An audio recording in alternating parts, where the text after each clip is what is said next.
नमस्कार। अंतर्राष्ट्रीय खबरों के हमारे इस खास कार्यक्रम में आपका स्वागत है। मैं हूं चंद्रशेखर जोशी। इस कार्यक्रम में हम आपको इस वक्त की बड़ी अंतर्राष्ट्रीय खबरें बताते हैं, साथ ही दो बड़ी खबरों पर अपने विशेषज्ञ मेहमान के साथ चर्चा भी करते हैं। आज हम गाजा युद्ध में शांति की प्रबल आहट और रूस यूक्रेन युद्ध के ताज़ा अपडेट पर चर्चा करेंगे। कार्यक्रम के अंत में आज की कुछ और महत्वपूर्ण अंतर्राष्ट्रीय खबरें भी आपको बताएंगे, लेकिन आइए सबसे पहले आपको दिखाते हैं इस वक्त की अंतर्राष्ट्रीय हेडलाइंस। शांति के प्रयासों के बीच इजरायली पीएम नेतन्याहू और राष्ट्रपति ट्रंप की मुलाकात आज। ट्रंप ने गाजा पर जल्द किसी समझौते की जताई उम्मीद। कहा उनकी 21 सूत्रीय योजना पर बातचीत अंतिम चरण में। यूक्रेन में युद्ध के और तेज होने की आशंका। अमेरिका यूक्रेन को लंबी दूरी की टॉमहॉक मिसाइल देने पर कर रहा है विचार। रूस ने कहा युद्ध के नतीजों पर नहीं पड़ेगा कोई फर्क। ज़ेलेंस्की ने संयुक्त हवाई सुरक्षा का दिया प्रस्ताव। राष्ट्रपति डोनाल्ड ट्रंप ने अब ओरेगोन राज्य में तैनात की सेना। उतारे 200 नेशनल गार्ड। एंटीफा के आतंकियों के खतरे के मद्देनजर उठाया कदम। डेमोक्रेट गवर्नर ने आदेश को कोर्ट में दी चुनौती। मोल्दोवा के संसदीय चुनाव में ईयू समर्थक पार्टी को स्पष्ट बहुमत। रूस समर्थित पार्टियों को बड़ा झटका। राष्ट्रपति ने नतीजों को बताया ईयू में शामिल होने का मजबूत समर्थन। रूस ने बड़ी संख्या में लोगों को वोट डालने से रोकने का लगाया आरोप। पीओके में मुनीर और शहबाज के खिलाफ फूटा लोगों का गुस्सा। 38 सूत्रीय मांग को लेकर सड़कों पर उतरे लोग। पुलिस की गोलीबारी में कई घायल। लगातार दूसरे दिन मोबाइल इंटरनेट सेवाएं ठप।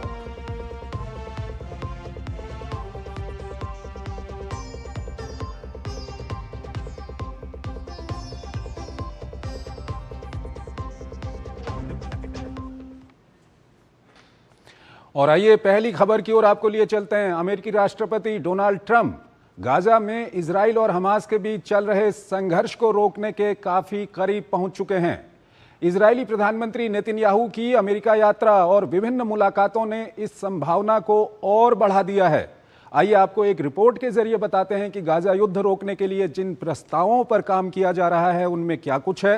फिर इस पर अपने विशेषज्ञ मेहमान के साथ चर्चा करेंगे। संयुक्त राष्ट्र में इजरायली प्रधानमंत्री बेंयामिन नेतन्याहू के हमास के खिलाफ काम खत्म करने के संकल्प के बीच अमेरिकी राष्ट्रपति डोनाल्ड ट्रंप ने बड़ा दावा किया है। उन्होंने कहा है कि गाजा में युद्ध समाप्त करने की उनकी योजना पर बातचीत अपने अंतिम चरण में है। ट्रंप ने कहा कि इस समझौते से सिर्फ गाजा ही नहीं बल्कि पश्चिम एशिया में व्यापक शांति का रास्ता खुल सकता है। ट्रंप ने दावा किया कि सभी पक्षों की ओर से योजना को समर्थन मिल रहा है, लेकिन इसे अंतिम रूप देना बाकी है। सोमवार को ट्रंप के साथ मुलाकात से पहले नेतन्याहू ने अमेरिकी दूत स्टीव विटकॉफ और ट्रंप के दामाद जेरेड कुशनर से मुलाकात की। नेतन्याहू ने ट्रंप के दावों से इतर सिर्फ इतना कहा कि योजना पर अमेरिकी अधिकारियों के साथ काम चल रहा है, लेकिन अब तक कोई अंतिम निर्णय नहीं लिया गया है। बताया जा रहा है कि पिछले 5 दिनों से समझौते के मसौदे पर इजराइल और अरब देशों की ओर से माथापच्ची चल रही है। हमास के हथियार डालने और फलस्तीनी प्राधिकरण से संबंधित बिंदुओं पर मुख्य रूप से मतभेद उभर कर सामने आ रहे हैं। इजराइल हमास के निशस्त्रीकरण को मजबूती से बाध्यकारी बनाए जाने और फलस्तीनी प्राधिकरण की कोई भूमिका नहीं चाहता है। ट्रंप ने पिछले हफ्ते मुस्लिम देशों के नेताओं के सामने अपनी 21 सूत्रीय योजना पेश की थी। इस योजना का मसौदा विटकॉफ और कुशनर ने तैयार किया है।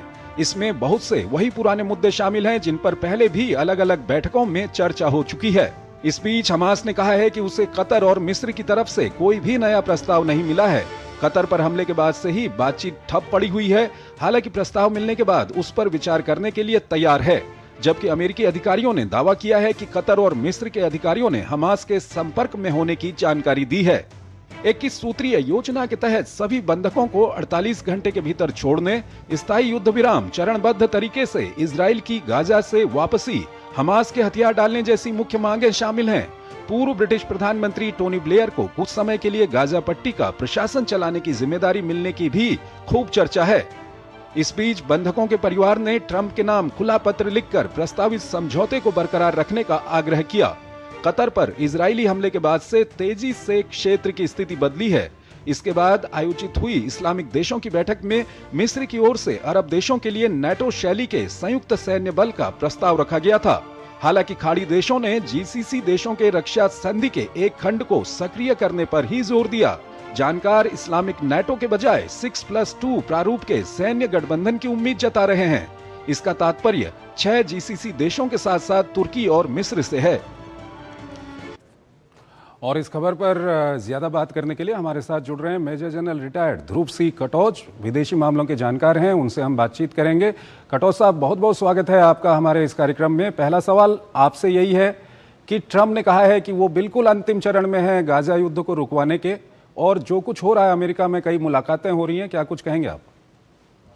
धन्यवाद जोशी जी।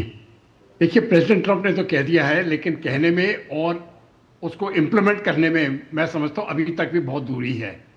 बेसिकली जो इजराइल चाहता है वो कुछ और है, और जो हमास चाहता है वो कुछ और है।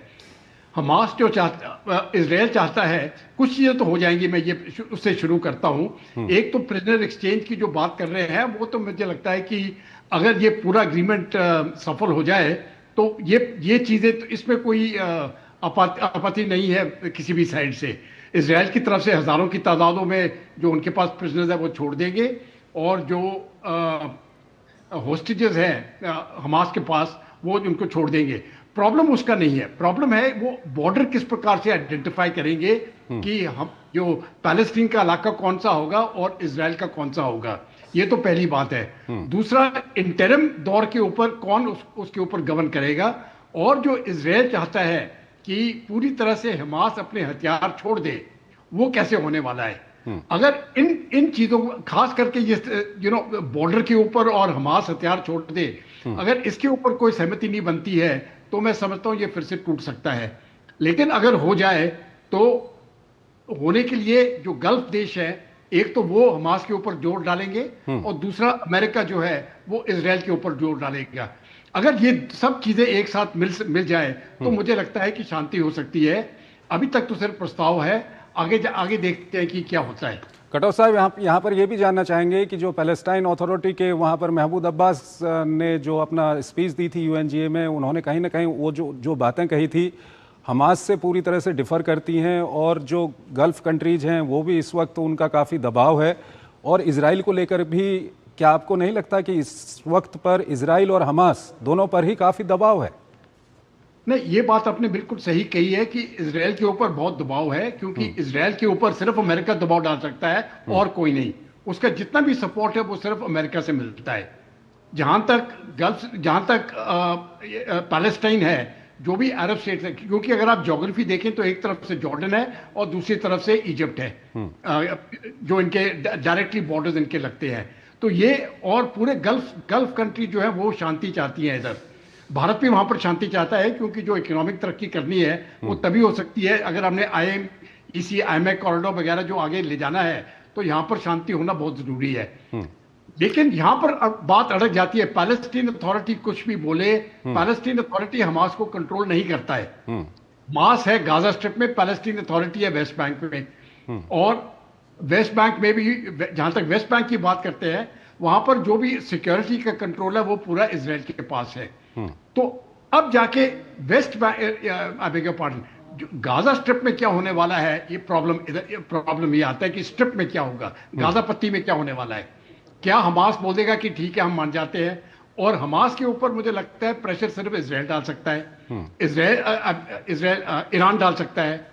ईरान और बाकी अरब देशों के जो रिश्ते हैं वो इस समय पर इतने सही नहीं है। तो अभी आगे देखते हैं क्या होने वाला है। लेकिन अगर ये अरब देश इकट्ठे हो जाए, पूरा अरब वर्ल्ड इकट्ठा हो जाए और हमास के ऊपर प्रेशर डाले और अमेरिका इजराइल के ऊपर प्रेशर डाले, तो मुझे लगता है कि कुछ समझौता हो सकता है। बेशक वो इतना पक्का ना हो, लेकिन कुछ हद तक ये समझौता हो सकता है। कटोच साहब, यहाँ पर एक ये भी इसका एक पहलू है कि जिस तरह से हाल के दिनों में जो घटनाएं हुई हैं, उसके बाद कहीं एक नेटो की तर्ज पे खाड़ी देश जो अरब के देश हैं वो अपना एक सैन्य बल बनाना चाहते हैं। इसको लेकर के क्या आप कहेंगे? नहीं, मुझे लगता है ये अरब देश जिस प्रकार से वो बोलते हैं कि एक अरब नेटो बन जाएगा, ये बनने वाला नहीं है। इनके आपसी के डिफरेंसेस इतने ज्यादा हैं, और इनका कोई एक सिक्योरिटी गारंटर होना चाहिए। अभी देखिए, ये जो नेटो जो बना है, इस पूरे नेटो को सिक्योरिटी गारंटी देता है यूनाइटेड स्टेट्स, एक पावर है। अभी अरब देशों को कौन वो गारंटी देगा? और आपस में उनकी इस प्रकार की मेल मिलाप नहीं है कि वो जाके इस प्रकार का बातचीत करने में बिल्कुल हो सकती है, लेकिन इसको अमल करना मैं समझता हूं बहुत दूर है, और मेरे अपने सोच विचार से ये होने वाला नहीं है। ठीक है कटोच साहब, इस वक्त अधिकतर ऐसे चाहने वाले लोग ज्यादा हैं जो चाहते हैं कि ये युद्ध रुक जाए। भारत का भी यही पक्ष है। भारत के प्रधानमंत्री बार बार बोल चुके हैं कि इस तरह के जो कॉन्फ्लिक्ट हैं इनको बातचीत और डिप्लोमेसी से हल करना चाहिए। कटोच साहब हमारे साथ बने रहिए, एक और महत्वपूर्ण खबर है उस पर हम आपसे बातचीत करेंगे, लेकिन उससे पहले हमको एक छोटा सा ब्रेक लेना।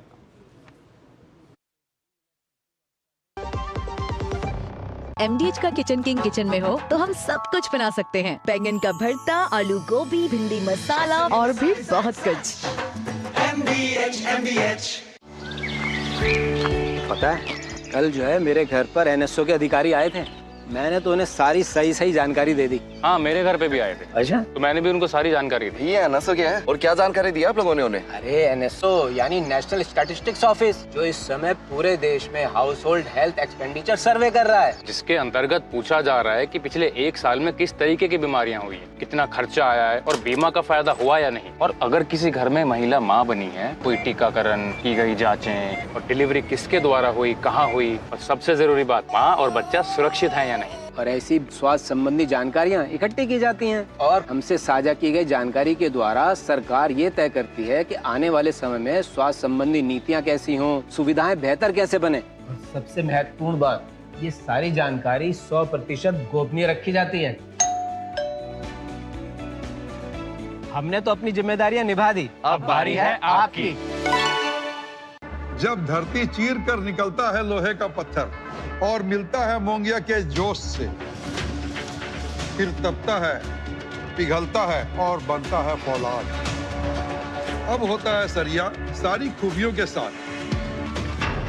मोंगिया स्टील, मजबूत देश का मजबूत सरिया। गोल्डी छोले मसाले जहाँ जाए रिश्ते बनाए। गोल्डी लाए हैं फ्रेश लॉक टेक्नोलॉजी, जो रखे मसालों को हर समय फ्रेश। आपको कई मैसेजेस आएंगे, गेट रिच क्विक ग्रुप्स का हिस्सा बनाएंगे, डबल रिटर्न्स की गारंटी देकर विश्वास दिलाएंगे। ये नकली है या असली, भारत फर्क पहचाने। कुछ इन्फ्लुएंसर्स रोज नए वीडियोस बनाएंगे, अमीर बनने के शॉर्टकट्स बताएंगे, बड़े बड़े सपने दिखाएंगे, ये गलत है या सही। भारत फर्क पहचानेगा और बनेगा देश इन्फॉर्म्ड इन्वेस्टर्स का। An investor awareness initiative by SEBI. अपन को रोज बिस्किट खिलाने वाली मेरी आंटी का जब हड्डी टूटा, हॉस्पिटल से आके पता फर्स्ट थिंग वो क्या बोला? अपन को सब कहता था हर साल हेल्थ इंश्योरेंस पे काय को पैसा उड़ाता है। अब देख 2.5 लाख का क्लेम पास हुआ है मैन। अच्छा किया इंश्योरेंस लिया। अब छोलिया हो या लोबिया, सफेद चने या काले चने, सब कुछ मजेदार बने। MDH। स्वागत है आपका ब्रेक के बाद। अगली महत्वपूर्ण खबर की ओर आपको लिए चलते हैं। अमेरिका यूक्रेन को रूस के खिलाफ लड़ने के लिए जल्द ही टॉमहॉक मिसाइल मुहैया करा सकता है, ये कहना है अमेरिकी उपराष्ट्रपति JD वैंस का। रूस ने इस पर कड़ी प्रतिक्रिया जताई है। इस बीच रूस यूक्रेन युद्ध पहले की तरह भीषण बना हुआ है, तो वहीं नेटो देशों को रूस के हाइब्रिड हमलों का डर सता रहा है। आइए रूस यूक्रेन युद्ध के ताजा अपडेट पर आपको पहले एक रिपोर्ट दिखाते हैं, फिर इस पर अपने विशेषज्ञ मेहमान के साथ हम चर्चा करेंगे। ऐसा लगता है कि युद्ध खत्म कराते कराते अमेरिकी राष्ट्रपति डोनाल्ड ट्रंप का अब यूक्रेन के लिए दिल पसीज गया है।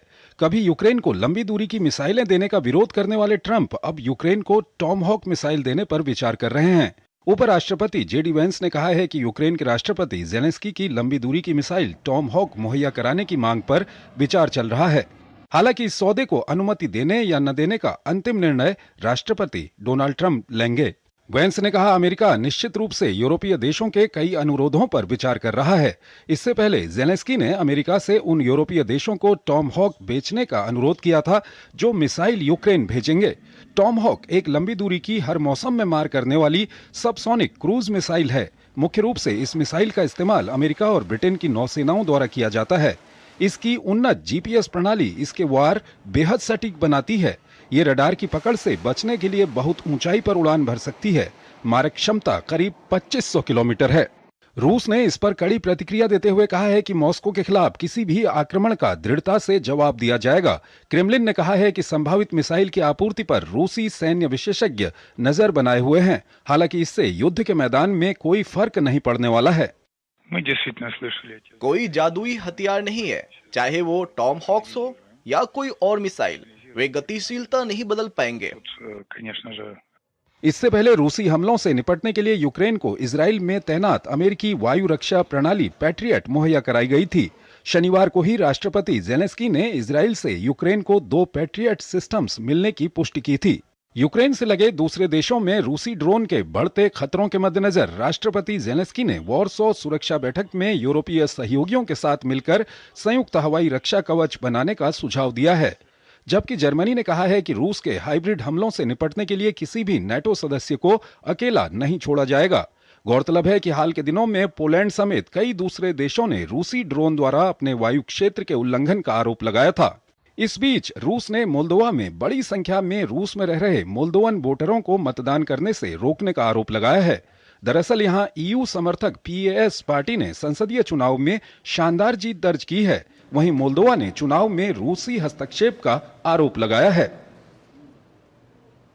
मेजर जनरल रिटायर्ड ध्रुव सिंह कटोच हमारे साथ जुड़े हुए हैं, विदेशी और सामरिक मामलों के जानकार हैं। कटोच साहब, आप मिलिट्री एक्सपर्ट भी हैं। आपसे हम जानना चाहेंगे कि जो ये टॉम हॉक मिसाइल जो बात चल रही है अमेरिका यूक्रेन को दे सकता है, इससे कुछ बदल जाएगा वहां पर? नहीं, जो रूस कह रहा है मैं समझता हूँ वो ठीक है। जो जमीनी हालत है उसके ऊपर कोई फर्क नहीं पड़ने वाला है। लेकिन इसमें दूसरी चीज ये है कि पहली बार अगर ये टोमाहॉक मिसाइल यूक्रेन के पास आ गए और काफी क्वांटिटी में आ गए तो वो मॉस्को को थ्रेटन कर सकता है। इस समय पर जो रूस की मेजर सिटीज हैं, जो बड़े बड़े शहर हैं, वहां पर यूक्रेन की कोई ताकत नहीं है उनके ऊपर हमला करे या कोई लगातार हमला करता रहे। अब जाके उसके पास ये शक्ति आ जाएगी और एक तरफ से ये डेटरेंट मैं कह सकता हूं, एक डेटरेंट हो जाएगा यूक्रेन के हाथ में। लेकिन जो इस समय पर जो युद्ध चल रहा है डॉनबास के इलाके में, वहां पर मुझे नहीं लगता है, जो डॉनबास का इलाका रूस ने ले चुके हैं और उस बॉर्डर के ऊपर जो नया बॉर्डर जो बना है वहां पर जो हमला चल रहा है उसके ऊपर कोई फर्क नहीं पड़ने वाला है। वो स्टेटस को जैसे है वैसे ही रहेगा। कटोच साहब, आज जेलेंस्की की ओर से भी ये धमकी दी गई है, कहा गया है कि अब जो क्रेमलिन में लोग रहते हैं वो अपने शेल्टरों में छुपना शुरू कर दें क्योंकि क्रेमलिन को भी निशाना बना सकता है यूक्रेन। क्या ये जेलेंस्की जो बयान दे रहे हैं, ये इस तरह के बयान जो अमेरिका से आ रहे हैं उसी का फर्क है? नहीं, ये बयान तो सिर्फ उसी ताकत के ऊपर है कि जो अमेरिका की तरफ से मिस्टर जो वाइस प्रेसिडेंट है उन्होंने कहा है कि हम ये टोमाहॉक मिसाइल दे सकते हैं। उसकी मार 2500 किलोमीटर है और अगर इस प्रकार के हथियार यूक्रेन को मिल जाएंगे तो ये मैं समझता हूँ एक तरफ से युद्ध जो है एक भड़क जाएगा और रूस की तरफ से जो टारगेटिंग होगी वो भी बहुत ज्यादा बढ़ जाएगी।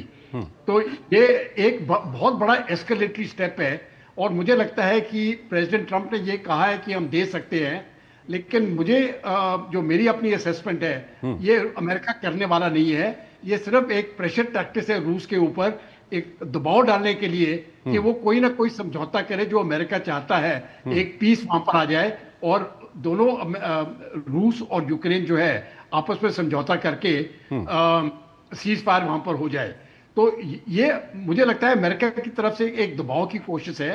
लेकिन अगर एक बार वो कमिट कर दें और अगर वो हथियार दे देंगे तो ये बहुत ही बड़ा एस्केलेटरी स्टेप हो जाएगा और ये युद्ध रुकने की बजाय ये और ज्यादा बढ़ जाएगा। कटोच साहब, इसके अलावा जो नाटो के देश हैं, एक वो बार बार ये कह रहे हैं कि हाइब्रिड वॉर शुरू कर दिया है रूस ने, हमारे ऊपर ड्रोन छोड़े जा रहे हैं, हमारा जो हवाई क्षेत्र है उसका उल्लंघन किया जा रहा है और रूस इसका खंडन करता है। लेकिन इसको आप किस तरह से, ये हाइब्रिड वॉर को किस तरह से आप एक्सप्लेन करेंगे? देखिए, इस समय पर हुआ क्या है कि रूस ने ड्रोन्स भेजे हैं पोलैंड के ऊपर और उस प्रकार की रिपोर्ट्स आई है कि ये ड्रोन जो है उन्होंने उनकी एयर स्पेस वायलेट की है। ये रिपोर्ट जो आई है मुझे लगता है ये बिल्कुल सही रिपोर्ट्स हैं और ड्रोन जरूर रूस ने भेजी होंगी। तो मुझे लगता है यहाँ पर भी ये दोनों तरफ से एक खेल खेला जा रहा है, साइकोलॉजिकल वॉरफेयर बोलूंगा मैं, कि रूस की तरफ से वो बोल रहे हैं नेटो की कंट्रीज को, खास करके जो रूस के बॉर्डरलैंड एरियाज है, आप ज्यादा इस लड़ाई को भड़काओ मत, क्योंकि आप भी इसके ऊपर फंस सकते हो। ये एक तरफ से मैसेजिंग उनकी तरफ से जारी है। और इस समय पर नेटो कंट्री जो है वो रूस के साथ लड़ाई में जाना नहीं चाहती है, क्योंकि अगर ये लड़ाई वहां तक पहुंच गई तो ये तीसरे वर्ल्ड वॉर तक पक्का पहुंच जाएगा। Ukraine on the other hand वो चाहता है कि नेटो बीच में फंस जाए, क्योंकि अगर नेटो बीच में लड़ाई में आ जाएगा तो फिर यूक्रेन का जो काम है वो बहुत हल्का हो जाएगा। मुझे नहीं लगता है कि ये नेटो जो है वो इस पे फंसने वाला है। वो समझदार लोग हैं वहां पर, और वैसे भी अमेरिका के सपोर्ट के बगैर नेटो लड़ नहीं सकता है। जो यूरोप के देश हैं वो अकेले लड़ नहीं सकते हैं अमेरिका के साथ, रूस के साथ। ठीक है तो सर, मुझे लगता है दोनों तरफ से ये साइकोलॉजिकल वॉरफेयर चल रही है। ठीक है लेकिन सर, बहुत बहुत शुक्रिया आपका, आप हमारे इस कार्यक्रम में जुड़े और दोनों ही महत्वपूर्ण विषयों पर आपने अपना महत्वपूर्ण विश्लेषण हमारे दर्शकों के साथ साझा किया। एक छोटा सा ब्रेक लेते हैं यहाँ पर, ब्रेक के उस पार कुछ और महत्वपूर्ण अंतर्राष्ट्रीय खबरें आपको बताएंगे। आपके घर के खाने में रेस्टोरेंट जैसा स्वाद ले आए MDH का शाही पनीर मसाला। पनीर को क्या मस्त बना डाला।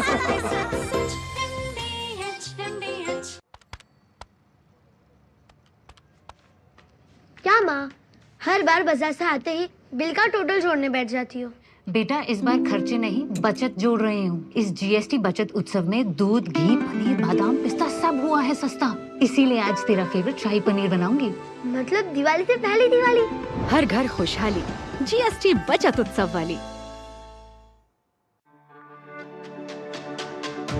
मेरी पसंद, मेरी पसंद, मेरी पसंद, मेरी पसंद, हमारी पसंद, हम सबकी पसंद। मजबूत देश का मजबूत सरिया हो गया स्टील। मैच की पहली गेंद और घुमा दिया भैंस की आंख, बॉल की जगह बैट बाउंड्री की तरफ जाता हुआ, और ये ठुकी गाड़ी, गिरा बंटी, टूटा टीवी। बजाओ ताली बिल्ली। अंकल? क्योंकि सबने अच्छा किया इंश्योरेंस लिया। अच्छा किया इंश्योरेंस लिया। स्टॉक मार्केट चैंप्स पैसा डबल करे। और शर्मा जी ग्रुप ज्वाइन कर लिया? हाँ, पर आप लोग कौन? हम इस स्टॉक मार्केट फ्रॉड ग्रुप के मेंबर्स। और ये मास्टरमाइंड। बस अब आपको फंसाएंगे। और उसके लिए फेक स्क्रीनशॉट मैं बनाऊंगा। और मैं फर्जी बैंक स्टेटमेंट्स। और मैं फेक ऐप डाउनलोड करवाऊंगा जो बिल्कुल रियल लगेगी। शुरू में पैसा बनेगा और फिर लालची शर्मा और पैसा लगाएगा। उसके बाद शर्मा जी स्कैमर बता के नहीं आता, पर आपके लालच का फायदा उठा के सब ले जाता है। साइबर क्राइम से बचना है तो रुको, सोचो, फिर एक्शन लो। लाल रंग इसका अपार, तीखा कम है फिर भी स्वाद। बेमिसाल बेमिसाल MDH Kashmiri. MDH Kashmiri. MDH। स्वागत है आपका ब्रेक के बाद। अंतर्राष्ट्रीय खबरों के हमारे इस कार्यक्रम को हम यहीं पर समाप्त करते हैं, लेकिन जाते जाते आपको छोड़ जाते हैं आज की कुछ और महत्वपूर्ण अंतर्राष्ट्रीय खबरों के साथ। आप इन खबरों को देखिए और हमारी पूरी टीम को इजाजत दीजिए। नमस्कार।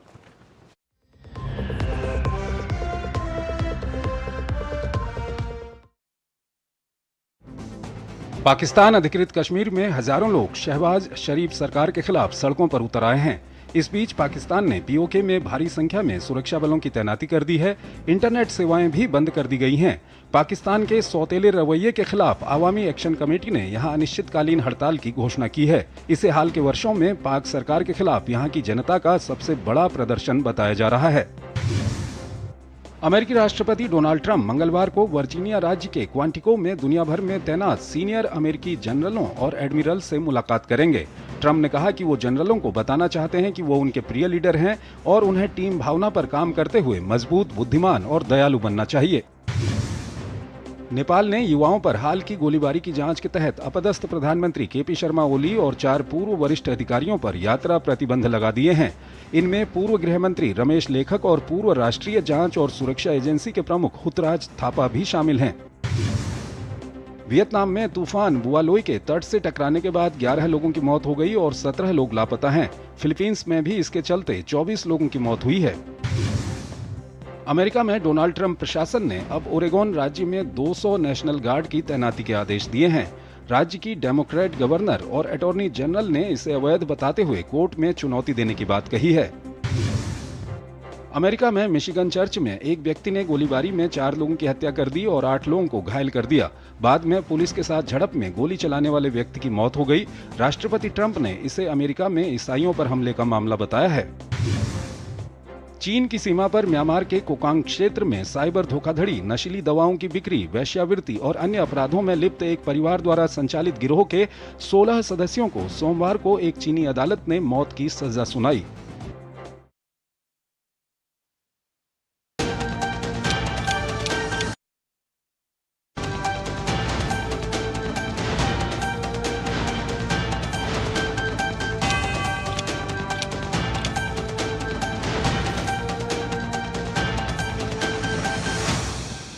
खबर दुनिया की के प्रायोजक थे